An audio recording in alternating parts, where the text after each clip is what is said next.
E é isso mesmo, pessoal. Mais uma vez nós estamos aqui e desta vez nós vamos aqui contar para vocês o segundo episódio do nosso podcast Adonai 30 anos. E para isso nós precisamos te contar um pouco desta história minha e do Marquinhos. E só lembrando vocês, gente, esse é o nosso mês, né? Mês de julho.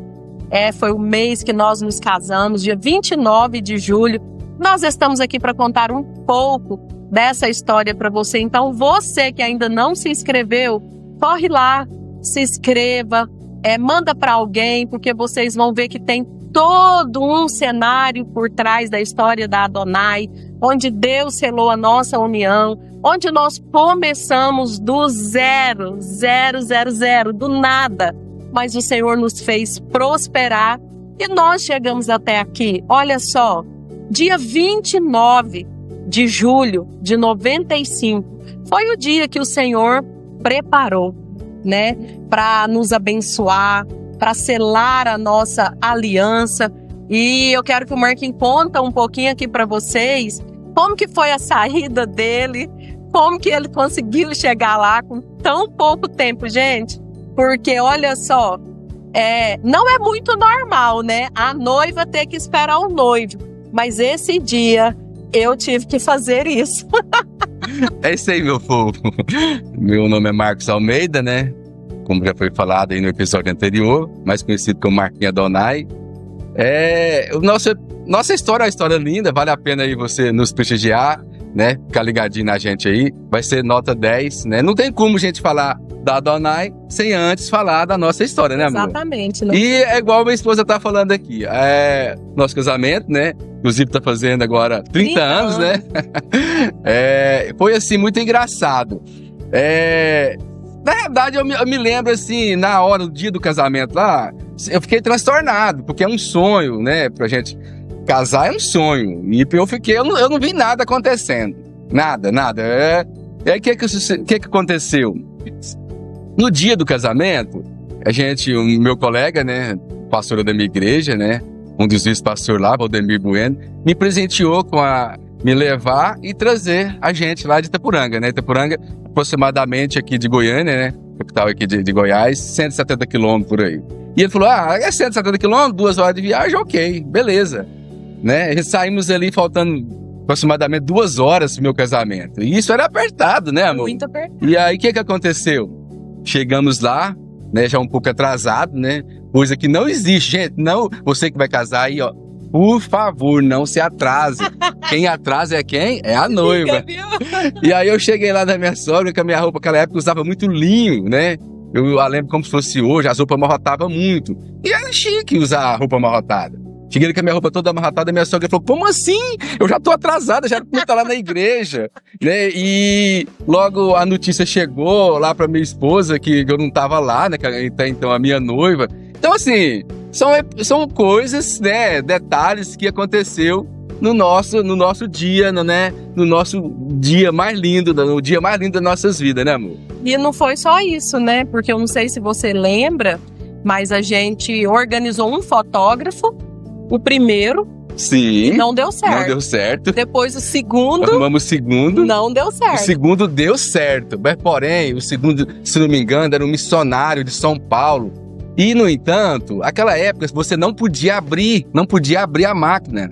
Um negócio assim, não sei como é que é lá, que perdia todas as fotos. Eu não sei se ele abriu essas... O certo é que ele sumiu, que ele voltou para São Paulo. E o que aconteceu, amor? E aí o que acontece? Uma pessoa, um amigo nosso, que era apenas um convidado para o nosso casamento, com uma câmera, ele começou a fazer as fotos. E eu lembro que o pessoal, assim, muito simples o nosso casamento, mas a gente conseguiu organizar um cerimonial. E essa pessoa ficava muito preocupada porque o Carlos Dantas, que foi esse amigo nosso, ele movimentava muito. Para quê? Para fazer as fotos, para pegar ali as poses, a aliança, enfim, todas as fotos assim necessárias mesmo para fazer um álbum de casamento. E eu lembro que o pessoal ficava muito incomodado com ele. Mas olha só, a providência de Deus. Como Deus cuida de cada detalhe, porque o nosso casamento ele foi cuidado nos mínimos detalhes. Nós ganhamos alianças, nós ganhamos convite de casamento, pagamento de cartório, vestido de noiva, enfim, praticamente nós ganhamos 100% do que começa a se organizar uma casa para se viver. E passaram-se 3 meses depois do nosso casamento, ele chegou então com esse álbum, né, que foi um dos detalhes do dia do casamento. Mas não ficou só aqui, gente. Na volta, depois do casamento, vindo para Goiânia, teve mais alguns detalhes. Você lembra disso? Sim, a gente teve um relato, né, muito engraçado, proporcionado aí na época o meu pastor, né, pastor Saulo. Ele pediu para atrasar um pouco, né, o ônibus. Não, na realidade, atrasar um pouco ali a nossa condução, que seria o veículo que eu estava, né? E de repente chega um ônibus cheio de gente, meu Deus do céu. Lá na porta aberta. Aqui na cidade, uma cidade aqui bem próxima de Goiânia, que chama Itaúsu. E lá tem uma panificadora, né? Uma lanchonete que fica aberta 24 horas. É muito boa. E então, eu lembro como se fosse hoje, né? Nós muito tímidos, né? Porque ali nós, recém-casados, né? Ele comprou uma barra de doce. Nunca esqueci, uma barra de doce, desse doce de amendoim, né? Todos sabem. E colocou no meu bolso. Foi assim um episódio marcante, né? Eu nunca esqueci dessa cena. Assim, né? Fiquei muito vergonhado na época, né? Mas assim, foi... né, coisas, peculiaridades assim coisas que aconteceu ali no nosso casamento, na nossa vinda aqui para Goiânia, na nossa chegada aqui em Goiânia. São detalhes pequenos, mas que marcam a nossa história, né? Sim. E como eu estava contando para vocês, quando nós chegamos em Goiânia, e lá na minha cidade, eu trabalhava, era costureira, né, de uma grande marca, e o Marquinhos já era cortador de tecidos aqui em Goiânia. E quando eu cheguei aqui, eu pensei, poxa, agora eu tenho que trabalhar porque eu preciso de ajudar o meu esposo, né, a sustentar de fato a nossa casa, ajudar ele nas despesas, enfim. Até porque, assim, era uma coisa que já acontecia comigo, porque apesar de ser uma pessoa muito nova, casei com 18 anos, mas desde os meus 12 anos de idade eu já trabalhava, já ajudava os meus pais com as despesas em casa. E aí eu pensei, nossa, eu tenho que trabalhar. Só que Goiânia era totalmente diferente do interior. No interior você não tinha carteira de trabalho, não tinha identidade, estava ali trabalhando e tudo certo. E o certo é que o meu esposo falou, olha, você vai organizar seus documentos. Organizar de que jeito? Se eu não sabia ir nem na 24 de outubro, gente, não tinha carteira de trabalho, não tinha identidade. Fui organizar tudo isso para começar a trabalhar. E quando eu comecei a trabalhar, a gente estava com 3 meses de casado. Nesses 3 meses, a nossa história era essa. 1 mês, a gente pagava o aluguel. O segundo mês, a gente fazia compras para casa e pagava água e energia. E no terceiro mês, a gente fazia compras ou pagava o aluguel de novo.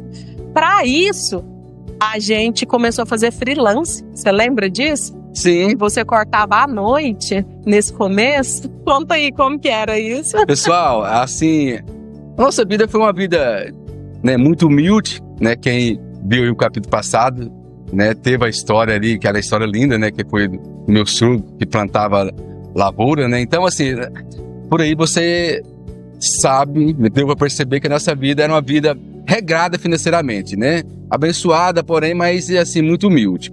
E aconteceu alguns episódios muito interessantes. Um dos episódios foi um telefonema que você deu. Você lembra, amor? Lembro Minha disso. esposa deu muita saudade da família dela, chorava muito de saudade, né? Para nós, Goiânia, para quem veio de uma cidade com 20, 30 mil habitantes, Goiânia é, né, gigante, né? Com mais de 1 milhão de habitantes. Outro mundo. E aí, minha esposa fez uma ligação. Naquela época, a ligação era caríssima, a ligação, né? A ligação, na época, o certo é que uma ligação, ela ligou para a mãe dela, falou alguns minutos ali, eu lembro que ficou, se não me engano, R$10, né? Perto de R$11. R$10, R$11. E para nós, naquela época, era muito dinheiro, porque um salário era R$100, por aí, um pouco mais, um pouco menos, né? Então, era muito regrado. Nosso dinheiro era regrado, era contadinho. Até então, só eu trabalhando, né? E ela sentiu no coração de Deus, a pessoa que era dona do telefone, cobrando ali, já que já não tinha chegado o dia de pagar ainda a fatura, mas já cobrando, querendo o dinheiro, né? Até porque era uma parcela muito grande da fatura do telefone dela, sim. né? E aí, qual desse episódio, amor? Então, isso que foi muito interessante, porque logo que nós casamos, eu tinha 40 dias de casada, e para quem nunca tinha saído de casa, eu fiquei com muita saudade, né? E chorava muito, e aí eu resolvi pedir a minha vizinha para fazer uma ligação para minha mãe. E eu empolguei tanto nessa ligação, gente, eu falei 1 hora com a minha mãe. E quem tá aí dessa época sabe que uma ligação de 1 hora era, assim, caríssimo. Caríssimo.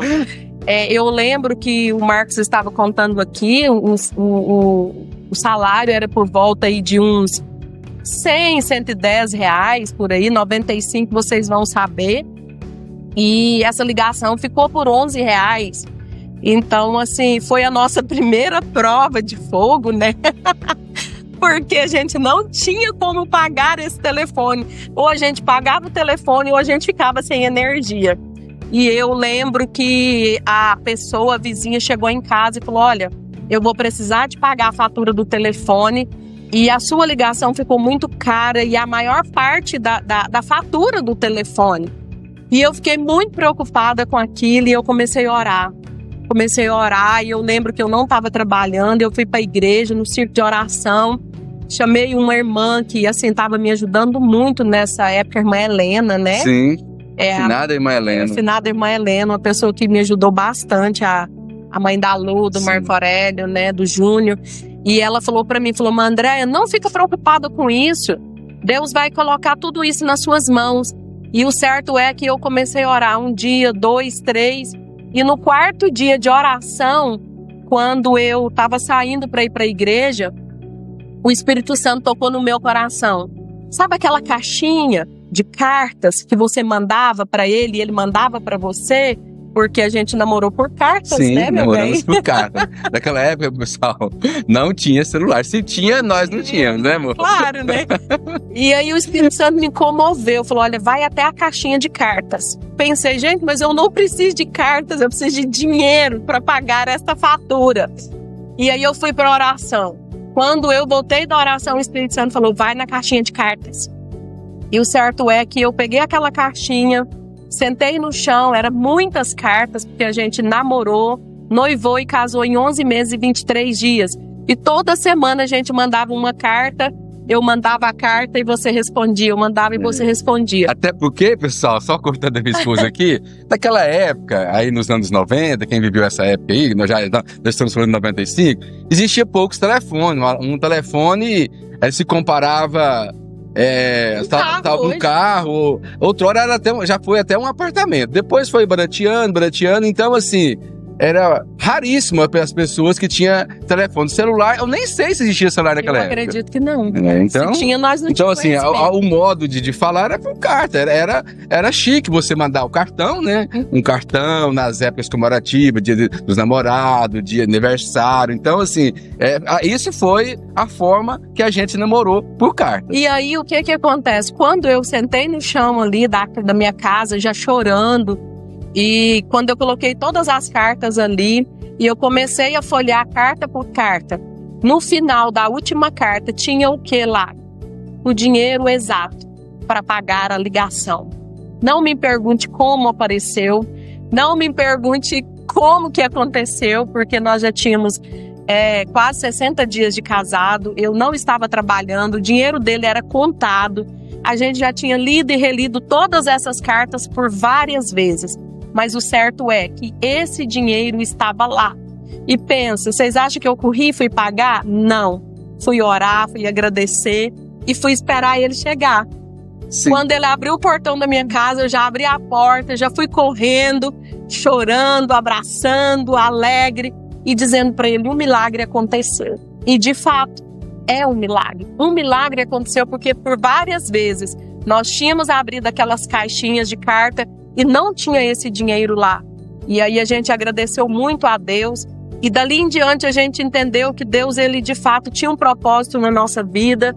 e que a nossa confiança, a nossa fé se elevou. Deus mostrou que realmente Ele era com a gente, e daí para cá muitas coisas começaram a acontecer. Eu me lembro que já por volta aí de uns 6 meses de casado, ele ainda estava trabalhando, e ele chegou em casa e falou assim para mim: amor, o seu patrão lá de Itapuranga, que é o José Ramos, ele é dono de uma grande marca aqui em Goiânia hoje, e ele te ligou. Ele falou que é para você ligar para ele, pode ligar e cobrar, porque quando falava em ligação para mim, eu já tinha até trauma, né? Porque caríssimo, e eu pensei, como que eu vou ligar? Não tem como, porque eu não dou conta de pagar. E aí ele já falou, pode ligar a cobrar. Como que foi isso? Ele foi aonde você estava? Conta aí pro pessoal.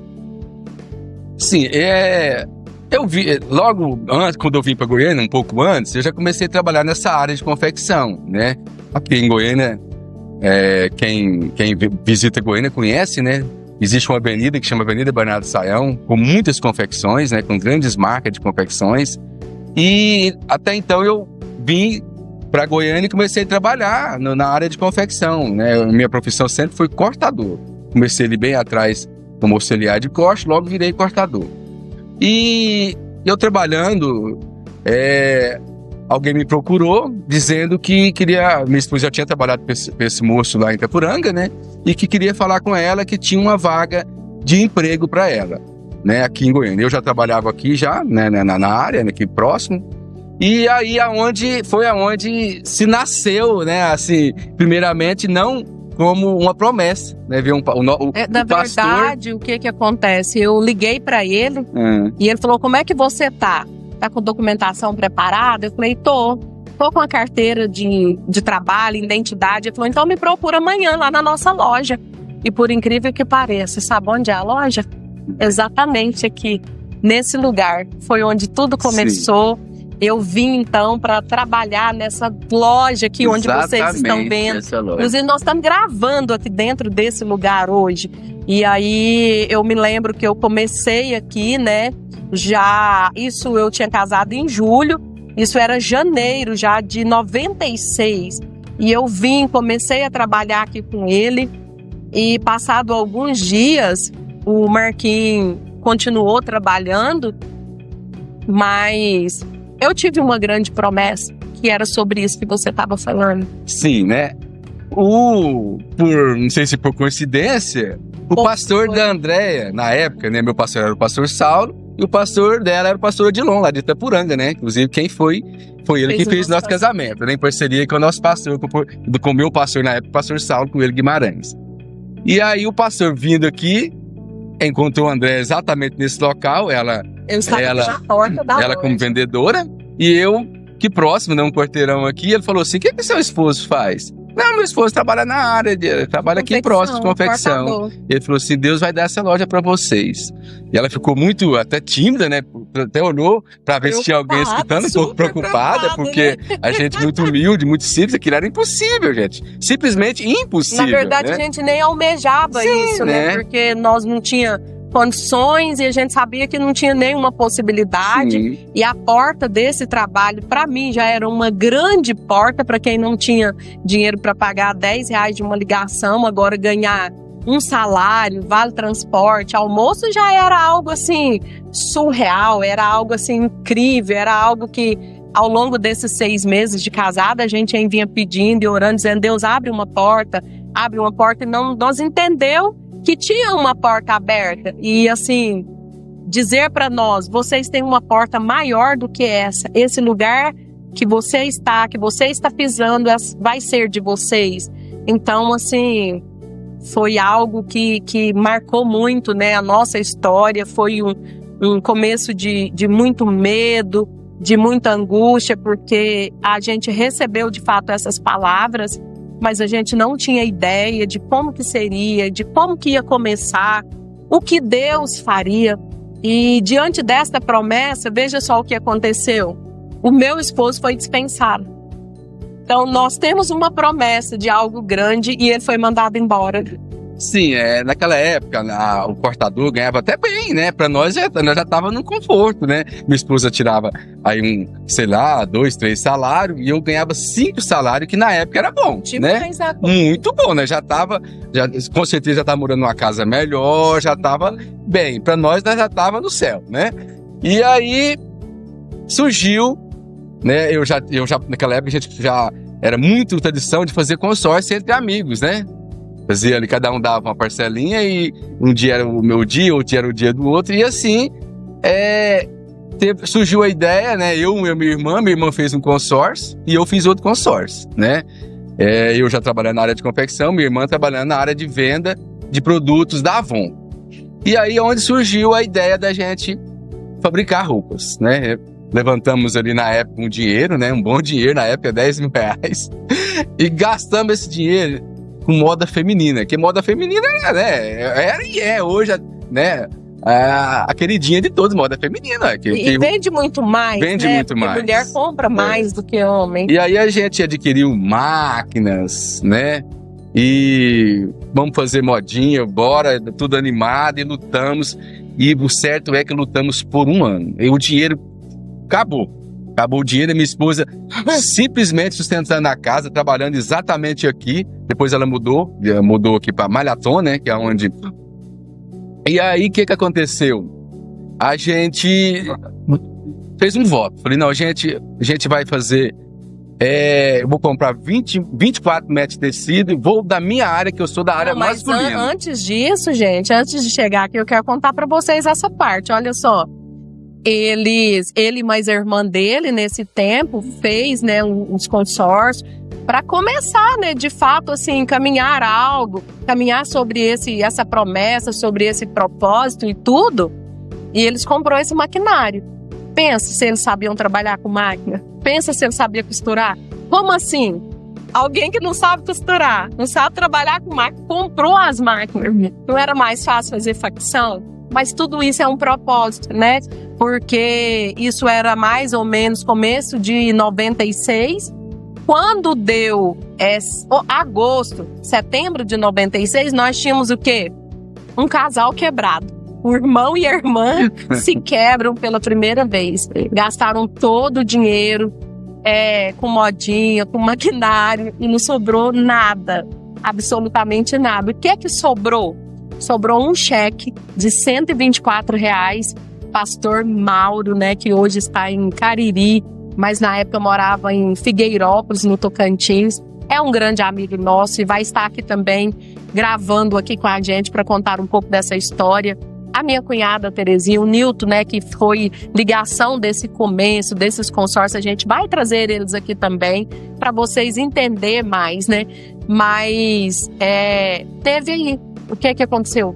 Primeira falência, né? Criações Adonai, que era o nosso primeiro nome, faliu, quebrou e sobrou apenas R$124. E aí nós orando, e eu lembro que o Marquinhos fez o propósito. Olha, nós vamos fazer um propósito, né, para Deus nos abençoar. E ali nós começamos a orar, a jejuar e dizer para Deus: Senhor, abre um caminho, abre uma porta. Por onde é que o Senhor quer que nós anda? Porque nós tínhamos 10 mil e agora nós temos 124. É isso aí, pessoal. Nós vamos encerrar aqui mais um capítulo. E vai ter uma história que você não pode perder.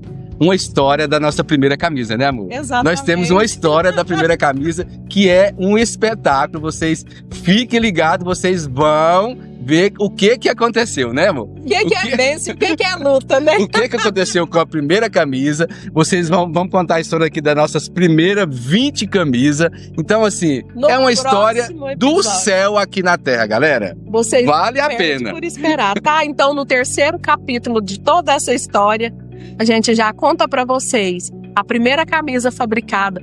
E o que será que aconteceu com essa camisa, gente? Vendeu? Nós doamos? O que será que aconteceu? Então, vem com a gente. Terceiro capítulo, meu a gente povo. conta pra vocês. Vale a pena, viu, você nos prestigiar.